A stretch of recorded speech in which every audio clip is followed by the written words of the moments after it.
You're an expat. You need to send 2,000 euros abroad. Maybe it's rent for your new apartment. Maybe it's money for your family back home. Maybe you're moving savings from one country to another, or paying a contractor in a different currency. You open your banking app. You enter the amount. You confirm the transfer. The app tells you the transfer was successful. A day later, sometimes two, the person on the other side gets a message. The money arrived, but not 2,000 euros. 1,934 euros. You didn't get scammed. The transfer wasn't delayed or lost. Everything worked exactly as it was supposed to. 66 euros quietly disappeared between your account and theirs, absorbed by fees you weren't fully shown, an exchange rate that came with a margin built in, and possibly a bank you've never heard of that sat somewhere in the middle of the transfer. This is how international transfers actually work, and most people only find out after the money is already gone. In this episode, we're going to trace exactly where that 66 euros went. Not to scare you off sending money abroad, but because understanding the real cost of a transfer is the only way to start making better decisions about it. We'll walk through the 4 main ways money gets lost in an international transfer, how to compare providers properly before you send, and a practical checklist you can use every time you move money across borders. The first cost is the one you can see. Every transfer provider, whether it's your bank, a specialist service, or a digital wallet, charges a fee to process the transfer. This might appear as a fixed amount, a percentage of what you're sending, or both. If you're sending 2,000 euros and the provider charges a 0.5% fee plus €1.50, you're paying €11.50 up front. That's transparent. You can see it. You can compare it. The problem is that most people stop there. They see a low fee, assume it's the full cost, and confirm the transfer. It isn't. The visible fee is often the smallest part of what you'll actually pay. Some providers advertise very low fixed fees, sometimes even zero. That can sound attractive, but a low fee or no fee transfer doesn't mean a low cost transfer. In most cases, the real cost is somewhere else entirely, and that somewhere else is almost always the exchange rate. The exchange rate is where most money disappears, and most people never notice. When you convert euros to pounds, dollars, or any other currency, there's a rate commonly referred to as the mid-market rate. This is a widely used reference point, the midpoint between the buy and sell prices of a currency on the foreign exchange market at a given moment. It's what you see on Google, XE, or a financial data site. It is a useful benchmark, but it's a reference rate, not a guaranteed rate for customers. The actual rate you receive on a transfer depends on your provider, the currency pair, the transfer amount, and how your provider structures its pricing. Most banks and many transfer providers don't give you the mid-market rate. They offer a rate with a margin built into it. The gap between the reference rate and the rate you actually receive is often called the spread, or the exchange rate markup. In many cases, this margin doesn't appear as a separate line item on your receipt. It's built into the quoted rate itself. Let's say the mid-market reference rate for euros to US dollars is 1.09. Your bank quotes you 1.06 instead. On a 2,000 euro transfer, that 0.03 difference costs you roughly 55 euros on the exchange rate alone. Add a transfer fee on top of that, and the total cost becomes significant. How large the margin is varies considerably by provider, by currency pair, by country, and sometimes by the type of account you hold. Some corridors are more competitive than others. Some providers, such as Wise, display the mid-market rate as a reference and show their fee separately so you can see exactly what you're paying. Not all providers do this, and the degree of transparency varies. Some show you a rate without explaining that a margin has been applied. The key point is this: always look at the final amount received in the destination currency, not just the advertised fee. A transfer with a visible €10 fee might actually cost you less than a transfer marketed as free if the exchange rate carries a large hidden margin. So far, we've looked at costs that come from your sending provider, but there are costs that can appear further along the route, and they're harder to predict.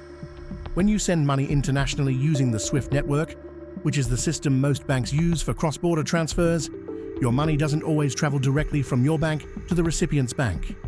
In many cases, It passes through one or more intermediary banks along the way. These banks handle the routing between institutions that don't have a direct relationship with each other, and in some cases, they deduct a small fee for doing so. This is sometimes referred to as a correspondent banking fee. It isn't always disclosed up front, partly because the final routing path can't always be confirmed with certainty in advance. It depends on the relationships between institutions along the network and can vary by route and currency. On top of that, the receiving bank, the one on the other end of the transfer, may also charge a fee for accepting an incoming international payment. This depends entirely on the bank, the country, and the type of account. Some banks charge nothing. Others deduct a flat fee from incoming international wires. This varies widely and is worth confirming directly with the recipient's bank if you're making regular transfers to the same account. Between intermediary fees and receiving bank fees, it's possible to lose another €10 to €30 on a single transfer, sometimes with no clear breakdown of where it went. SEPA transfers within the euro area and other participating countries work through a separate payment scheme and are generally lower cost and more straightforward than SWIFT international wires. If you're sending euros to another country within the SEPA zone, this is usually the simpler and cheaper option.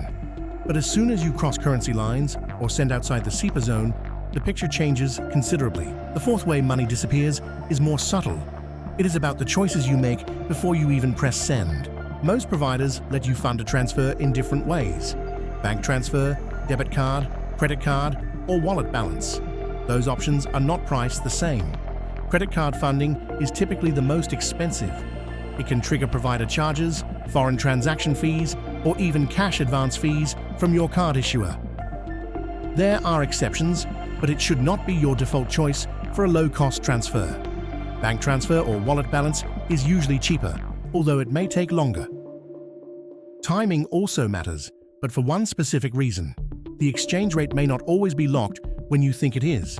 Some providers lock the rate when you confirm. Others apply the rate when the transfer is processed, especially outside business hours or near a cutoff time. A Friday transfer can therefore be exposed to Monday's rate if the provider has not locked it up front. So check two things before sending: how you fund the transfer and when the rate is locked. For larger transfers, both can materially affect the final amount received. Most people compare transfer providers the wrong way. They look at the headline fee, but the fee is only one part of the cost.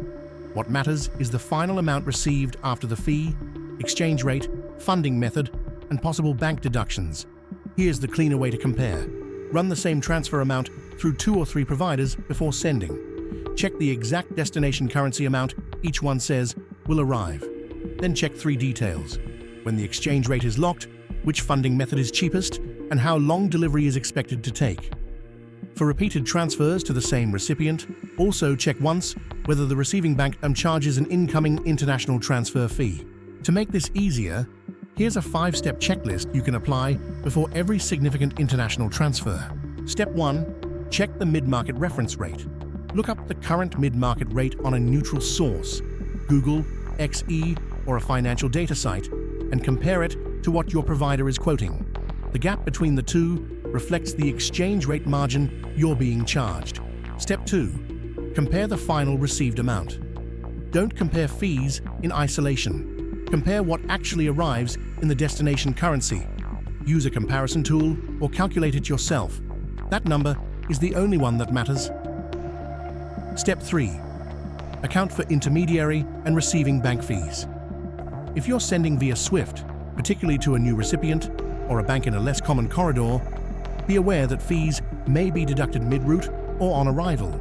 For regular transfers to the same account, it's worth confirming once whether the recipient's bank charges incoming fees. Step 4. Choose the right transfer method. Bank transfer or wallet balance is generally cheaper than credit card.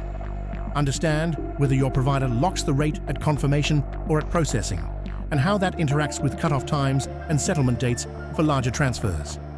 Step 5. Keep a backup provider.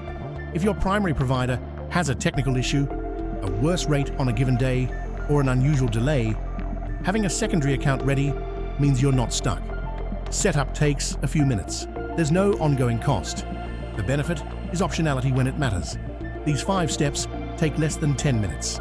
On a €2,000 transfer, they can easily save you 30 to 60 euros, more on larger amounts, and more on routes where competition between providers is limited.